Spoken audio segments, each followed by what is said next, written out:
সম্মানিত দ্বীনী ভাইরা, আল্লাহর পরে সবচেয়ে বেশি ইমানদারের কাছে প্রিয় যিনি, তিনি হলেন আমাদের নবীজি, ঠিক না? নবী সাল্লাল্লাহু আলাইহি সাল্লাম আল্লাহর পরে সবচেয়ে ইমানদারের কাছে সবচেয়ে বেশি প্রিয়। আন-নাবিয়্যু আওলা বিল মুমিনিন মিন আনফুসিহিম।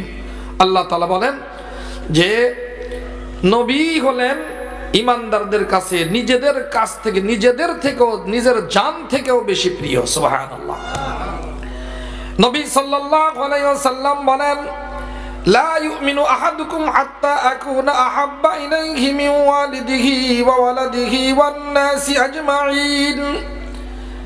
অতক্ষণ পর্যন্ত তোমাদের কেউ সত্যিকার পরিপূর্ণ ইমানদার হতে পারবে না যতক্ষণ পর্যন্ত আমি নবী তার কাছে প্রিয় না হব। কিসের থেকে? কার থেকে? মিন ওয়ালিদিহি, জন্মদাতা পিতামাতার থেকে, ওয়া ওয়ালাদিহি, নিজের সন্তান থেকে, ওয়ান নাস আজমাইন, সকল মানুষ থেকে আমি নবী প্রিয় না হব অতক্ষণ পর্যন্ত তোমাদের কেউ পরিপূর্ণ ইমানদার হতে পারবে না। কে বললেন এটা? মুহাম্মাদুর রাসূলুল্লাহ সাল্লাল্লাহু আলাইহি ওয়াসাল্লাম। আমরা নবীকে দেখি নাই, দেখছেন? চর্মচক্ষে দেখেছি আমরা, দেখার কোনো সুযোগ আছে? কিন্তু মুমিনের একটা চাওয়া যে দুনিয়াতে আল্লাহর নবীকে দেখি নাই, জান্নাতে যেন নবীর সাথে থাকতে পারি। এই মনের আশা, মনে আকাঙ্ক্ষা, তামান্না প্রত্যেকটি ইমানদারের আছে না নাই? আপনারা কি চান নবীজির সাথে আখিরাতে দেখা হোক, জান্নাতে আমরা একসাথে থাকি? এটা আমরা চাই। দোস্তরা আমার, সবাই চান। একদিন আব্দুল্লাহ ইবনে মাসউদ রাদিয়াল্লাহু তাআলা আনহু তিনি রাতের গভীরে দোয়া করতেছেন, পাশের থেকে মিষ্টি সুন্দর আওয়াজ ভেসে আসছে, ইয়া আব্দুল্লাহ সাল তুতা, চাও, যা চাবা তাই দেয়া হবে।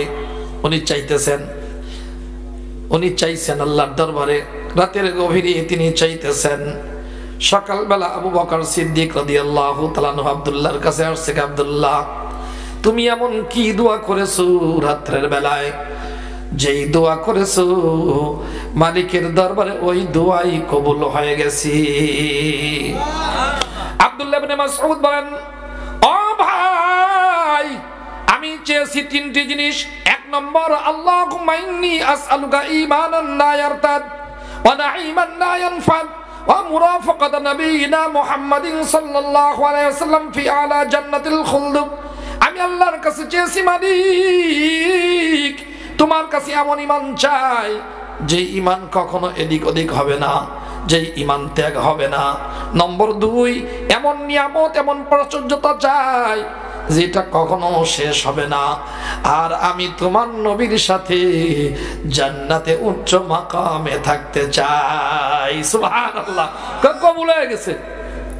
এক সাহাবী রবিয়া ইবনে কাব আসলামী, আল্লাহর নবীর খাদেম, তিনি আসহাবে সুফা 70 থেকে 400 সাহাবা একরাম আল্লাহর নবীর ঘরের পাশেই বসে বসে আল্লাহর নবীর কাছ থেকে তেলাওয়াত শিখতেন, নামাজ শিখতেন, হাদিস শুনতেন।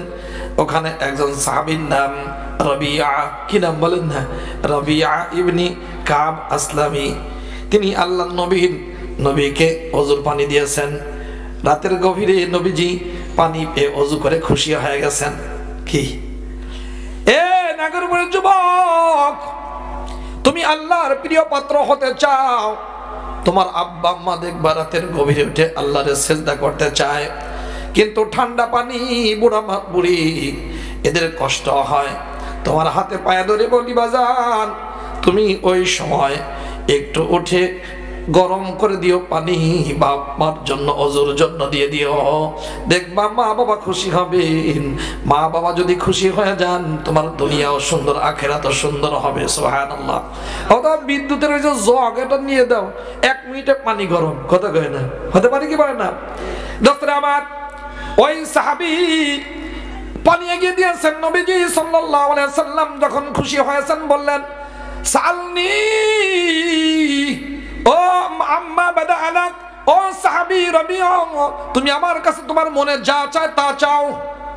ওই সাহাবী বলেন, ইয়া রাসূলুল্লাহ আসআলুকা মুরাফাকাতাকা ফিল জান্নাহ, দুনিয়াতে আপনার সাথে থাকলাম, আপনারে দেখলাম, আপনার মজলিসে শরীক হইলাম, আমার দুনিয়াতে থাকা হলো, আখিরাতে একটাই চাওয়া, ইয়া রাসূলুল্লাহ আপনার সাথে জান্নাতে থাকতে চাই। সুবহানাল্লাহ। আমি চাই আসআলুকা মুরাফাকাতাকা ফিল জান্নাহ, আপনার কাছে আপনার সাথে জান্নাতে থাকতে চাই, অন্য কিছু চাই না। নবীজি বললেন আমা গায়রা যালিক, ও নবী এইটা বাদ দিয়ে অন্য কিছু চাও, এইটা তো আমার দেওয়ার মতো ক্ষমতা নাই। ইয়া রাসূলুল্লাহ দুনিয়াতে আপনার সাথে থাকলাম, আখিরাতে আপনার সাথে থাকতে চাই, এইটা ছাড়া দ্বিতীয় কোনো আমার চাওয়া নাই। সুবহানাল্লাহ কয় না? সুবহানাল্লাহ। নবীজি বললেন আইন্নি আলা নাফসিকা বিকাসরাতিস সুজুদ, ও সাহাবী তুমি বেশি বেশি সিজদা করে আমারে সাহায্য করো। তার মানে যারা নফল নামাজে বেশি বেশি আল্লাহকে সিজদা করবে, এই সিজদার মাধ্যমে ওই ব্যক্তি নারী হোক পুরুষ হোক আল্লাহর নবীর সাথে জান্নাতে থাকতে পারবে। সুবহানাল্লাহ। তাহলে আমরা সিজদা করব তো ইনশাআল্লাহ।